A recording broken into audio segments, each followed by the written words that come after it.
नमस्कार, आप देख रहे हैं इंडिया न्यूज उत्तर प्रदेश उत्तराखंड और मैं हूं आपके साथ आयुष चित्रांश। चलिए इस बुलेटिन की शुरुआत इस वक्त की बड़ी और अहम खबर के साथ करते हैं। लखनऊ से बड़ी जानकारी है। शपथ ग्रहण समारोह को लेकर तैयारियां तेज हो गई हैं। 25 मार्च को इकाना स्टेडियम में शपथ ग्रहण समारोह होगा। योगी आदित्यनाथ के साथ 40 से ज्यादा मंत्री शपथ ले सकते हैं। करीब 2 दर्जन कैबिनेट मंत्री बनाए जाने की संभावना है। 10 से 12 राज्य मंत्री स्वतंत्र प्रभार बनाए जा सकते हैं। तो मंत्रिमंडल में सहयोगी दलों को भी जगह भारतीय जनता पार्टी की तरफ से मिलेगी। अपना दल और निषाद पार्टी से 2-2 मंत्रियों को बनाया जा सकता है। ये जानकारी सूत्रों के हवाले से है। तो बड़ी जानकारी और बड़ी खबर हम आप तक पहुंचा रहे हैं। शपथ ग्रहण समारोह को लेकर के तैयारियां तेज हो चुकी हैं और लखनऊ में 25 मार्च को इकाना स्टेडियम में शपथ ग्रहण समारोह इसका आयोजन किया गया है। और अब योगी आदित्यनाथ के साथ कुल 40 मंत्री बताए जा रहे हैं जो कि शपथ ले सकते हैं। इसमें कैबिनेट के मंत्रियों के नाम भी शामिल हैं, साथ ही साथ राज्य मंत्री स्वतंत्र प्रभार भी बनाए जा सकते हैं। तो कुल 40 मंत्रियों को शपथ योगी आदित्यनाथ के साथ दिलवाई जाएगी। 25 तारीख को भव्य कार्यक्रम का आयोजन किया गया है। इकाना स्टेडियम में यह कार्यक्रम आयोजित हुआ है।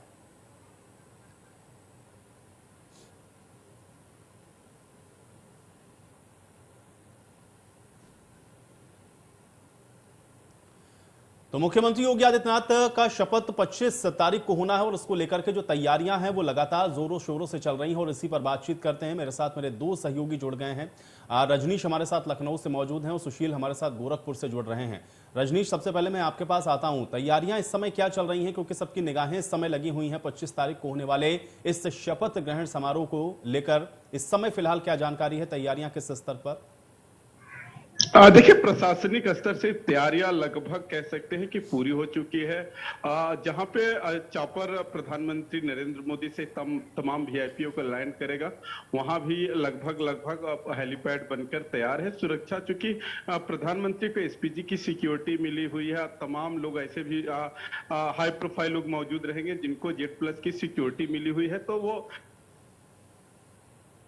प्राप्त सिक्योरिटी की क्या यहाँ पे सुरक्षा के मानक होते हैं, वो सारे इंतजाम कर दिए गए हैं। और रही बात तो प्रशासनिक अमला जमला पूरी तरीके से लगा है। लगातार मीटिंगों का दौर चल रहा है। कभी लोक भवन में आप प्रमुख सचिव गृह की अगुवाई में बैठक हो रही है। पार्टी संगठनों की भी लगातार बैठक हो रही है। और आज अवध क्षेत्र की बैठक हुआ था जिसमें यह कार्यक्रम की जिम्मेदारी, चूंकि इसमें लगभग 50,000 की भीड़ शामिल होगी इस ऐतिहासिक पल का गवाह बनने के लिए, साक्षी बनने के लिए। तो उस तरीके से व्यवस्था इंतजाम किए गए हैं कि अवध क्षेत्र के, चूंकि लोकल अवध क्षेत्र में राजधानी लखनऊ आता है, तो यहाँ के कार्यकर्ता, युवा मोर्चा, किसान मोर्चा, तमाम लोगों को जिम्मेदारी दी गई है। तो दूर दराज पूर्वांचल और पश्चिम से कार्यकर्ता आएंगे, उनको कैसे हैंडल करना है। हालांकि उनको हैंडल करने के लिए एसएसबी से लेकर तमाम अर्धसैनिक बल की टुकड़ियां रहेगी। लेकिन चूंकि पार्टी वर्कर कार्यकर्ता इस उम्मीद के साथ आ रहे हैं कि हमारी मेहनत का ही परिणाम है, तो योगी आदित्यनाथ दोबारा उनकी ताजपोशी हो रही, तो कहीं ना कहीं उनमें जोश भी होता है। तो लखनऊ में लगभग सारी तैयारियां पूरी हो चुकी है। अमित शाह जी आ जाएंगे, उसके बाद वो भी जो मंथन होना है कि हालांकि लगभग वो नामों की जो चर्चा हो रही है, कहीं ना कहीं दिल्ली दरबार पर उन नामों पर मोहर तो लग गई है। लेकिन जब तक राजभवन से फोन नहीं जाता है, राजभवन से एक मीडिया रिलीज जारी नहीं हो जाती है, तो बीजेपी में कुछ भी कहना ठीक नहीं होता है। क्योंकि जिन नामों की बड़ा चर्चा होती है, बाद में उन नामों पे कोई विचार नहीं होता है। जी बिल्कुल रजनीश, सही बात आपने कही। बड़े चौंकाने वाले नाम भी हम लोगों ने हमेशा देखे और चौंकाने वाले फैसले भी अक्सर होते हैं भारतीय जनता पार्टी में। सुशील, आपके पास मैं आता हूं। चूंकि एक तो गोरखपुर के अंदर निश्चित तौर पर माहौल बड़ा उत्साहपूर्ण है, क्योंकि योगी आदित्यनाथ दोबारा से मुख्यमंत्री पद की शपथ लेंगे। ये तो ऐतिहासिक है, वैसे ही उत्तर प्रदेश के अंदर। लेकिन पूर्वांचल का जब हम लोग जिक्र करते हैं तो खासतौर से जो 2 सहयोगी पार्टियां हमको दिखती हैं, एक निषाद पार्टी और दूसरा अपना दल अनुप्रिया पटेल, इन सहयोगियों को साथ लेकर के या इनके कोटे से मंत्री बनाए जाने को लेकर के भी बड़ी चर्चाएं हैं। इस समय आपके पास क्या जानकारी है सुशील, इसको अपडेट करें। बिल्कुल आयुष, सही कहा आपने। क्योंकि जिस तरीके से बीजेपी का पूरी तरीके से समर्थन दे करके और जगह जगह पे कुछ जगहों पे अपने प्रत्याशी उतार के, या फिर जिन जगहों पे बीजेपी के प्रत्याशी थे उन जगहों पे जनसभा करके डॉक्टर संजय निषाद हो या फिर अनुप्रिया पटेल हो, उन लोगों ने पूरे वोट की अपील की थी। और जब अब सरकार बन गई है तो निश्चित रूप से दोनों जो दलें हैं, उन दलों के जो शीर्ष नेता हैं वो अपने जो है खेमे में कहीं ना कहीं 2 से 4 मंत्री पदों की बात कर रहे हैं। फिर चाहे डॉक्टर संजय निषाद की बात हो या फिर अपना दल के अनुप्रिया पटेल की बात हो, क्योंकि डॉक्टर संजय निषाद ने पहले भी कहा था कि अगर एक चाय बेचने वाले को जो है, या चाय के बेटे को बेचने वाले बेटे को अगर हम प्रधानमंत्री बनाया जा सकता है या फिर अन्य किसी को कुछ पद दिया जा सकता है, तो एक निषाद के बेटे को क्यों नहीं दिया जा सकता।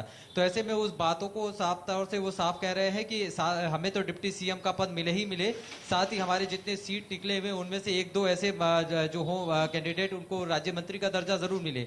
तो इसी तरीके से अनुप्रिया पटेल भी हैं, कल भी बात सामने आई थी कि 3 से 4 मंत्री पद को वो भी बात कह रही हैं। लेकिन ये जरूर है कि अभी जो जितने भी ये चर्चाएं हैं, उन चर्चाओं से 25 तारीख को ही सारे विराम पे पर्दा उठ जाएगा और सब पे लगाम लग जाएगा।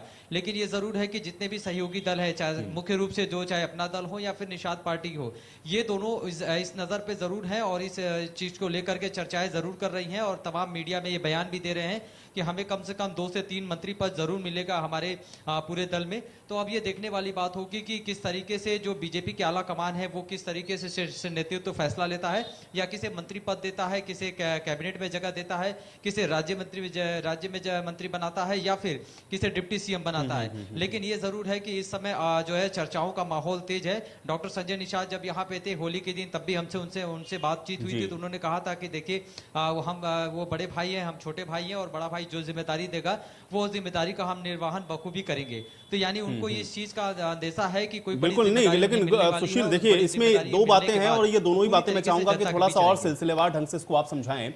एक तो हम लोगों को ये भी देखना है, चूंकि देखिए ये बातें हम लोगों के सामने और कैमरे के सामने तो कही जाती हैं, लेकिन पार्टियां खासतौर से जो रीजनल पार्टीज हैं उनमें ये बार्गेनिंग खूब होती है।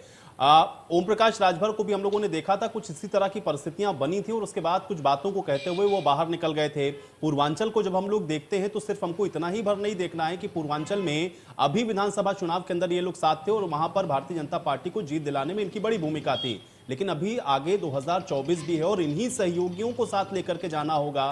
तो क्या आपको लग रहा है कि इस स्तर पर बड़ी चुनौती है भारतीय जनता पार्टी के सामने वहां पर कि इनको कैसे साधना भी है, साथ में भी रखना है, और 24 भी है चूंकि सामने, इसलिए ये बहुत महत्वपूर्ण होगा कि जो बातें अभी उस तरफ से हो रही हैं उसको भारतीय जनता पार्टी किस तरह से ले रही है, या फिर उनको उतना प्रतिनिधित्व मिल रहा है या फिर नहीं। सुशील, इसको लेकर चर्चा है क्या वहां पर? बिल्कुल ठीक कहा आपने आशीष, क्योंकि अभी 2024 की बात आपने कही तो निश्चित बिल्कुल सही कहा आपने, क्योंकि 2024 को लेकर के बीजेपी देख रही है। 2022 में भी जिस तरीके से, क्योंकि अगर हम थोड़ा सा गोरखपुर और आसपास के जो अगर समीकरण की अगर बात करें तो निषादों का सबसे ज्यादा बेल्ट है, फिर चाहे वो कोई भी विधानसभा क्षेत्र हो वहां पे सबसे ज्यादा निषाद है। गोरखपुर की अगर बात करें तो 3.5 लाख से ज्यादा निषाद हैं। अब ऐसे में इस बार पूरी तरीके से क्षेत्रीय जो पार्टियों के बाद अब जातीय समीकरण जो है इस बार काम आया है। तो ऐसे में निश्चित रूप से निषाद को निगलेक्ट करना या निषाद को नजरअंदाज करना, ये अपने आप में कहीं ना कहीं बीजेपी के लिए भी आगे परेशानी का सबब बन सकता है। ऐसे में लगातार जो डॉक्टर संजय निषाद अगर कभी नाराज होते हैं या इस तरह का बयान देते हैं तो बाकायदे उनसे बातचीत होती थी, चुनाव से पहले भी उन्हें मनाने की कोशिश की जाती थी, और निश्चित रूप से चुनाव के आप देखेंगे कि किस तरीके से उनके बेटे को पहले ग्रामीण से चुनाव लड़ाया जा रहा था, फिर वहां से नाराजगी जाहिर हुई, फिर उन्हें चौरी चौरा भेजा गया, चौरी चौरा में भी बहुत नाराजगी हुई, लेकिन बावजूद इसके बीजेपी ने उन्हें मनाने की कोशिश की और फिर वहां से वो चौरी चौरा से चुनाव लड़े और जीत गए। तो अब जब चुनाव जीत गए हैं तो अच्छी खासी संख्या में निषाद पार्टी के बैनर तले भी कैंडिडेट आए हैं, यानी वो विधायक बने हैं। तो ऐसे में 2024 को पूरी तरीके से एक बार फिर से अपने पाले में करने के लिए कहीं ना कहीं बीजेपी उन्हें नाराज करने की कोशिश नहीं करेगी, और निश्चित रूप से चाहे भले ही 3-4 न दे, लेकिन 1 से 2 जरूर ऐसा है कि मंत्रिमंडल में जगह जरूर देगी। लेकिन ये जरूर है कि बीजेपी के शीर्ष नेतृत्व क्या फैसला करता है ये तो 25 तारीख ही बताएगा।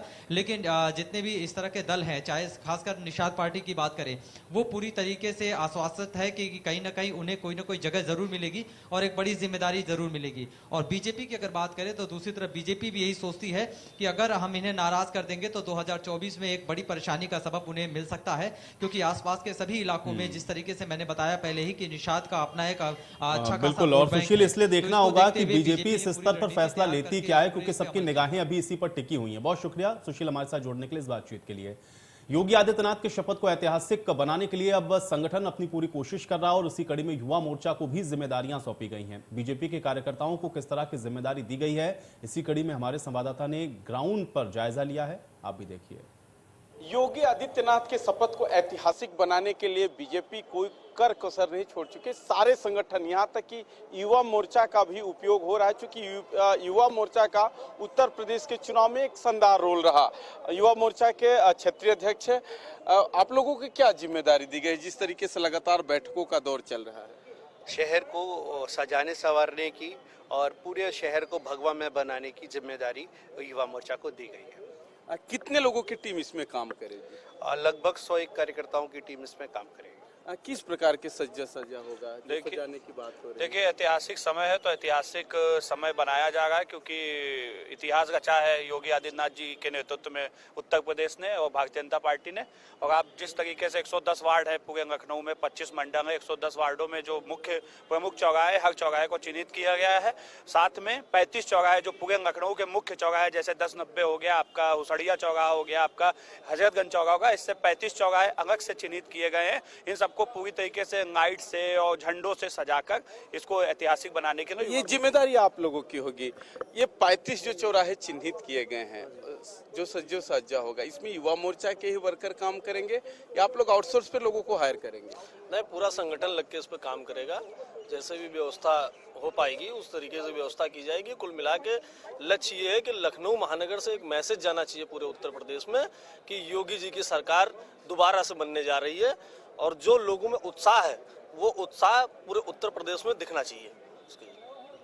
युवा मोर्चा की कोशिश होगी कि लोगों में यह मैसेज आए कि योगी जी की सरकार बन रही है। जिस तरीके से इन्होंने ब्लूप्रिंट तैयार किया है कि 35 चौराहे होंगे जिसको सही तरीके से सजाया जाएगा, जिससे पूरे देश में एक मैसेज आए कि युवा मोर्चा कैसे काम करता है। सहयोगी शमशाद के साथ रजनीश पांडे, इंडिया न्यूज, लखनऊ।